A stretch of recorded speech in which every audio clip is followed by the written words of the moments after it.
Our aim is that nobody should be hungry and food should not be wasted. Whatever food is wasted in parties, restaurants, anybody's houses should basically not go into the dustbins, because that's the basic human need. We have seen a lot of people going to bed without food.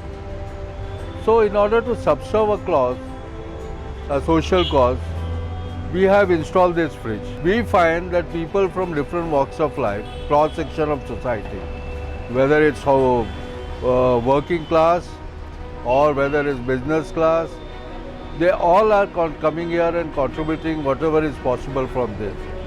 My only message is just respect food and just not go in the bins, feed the hungry.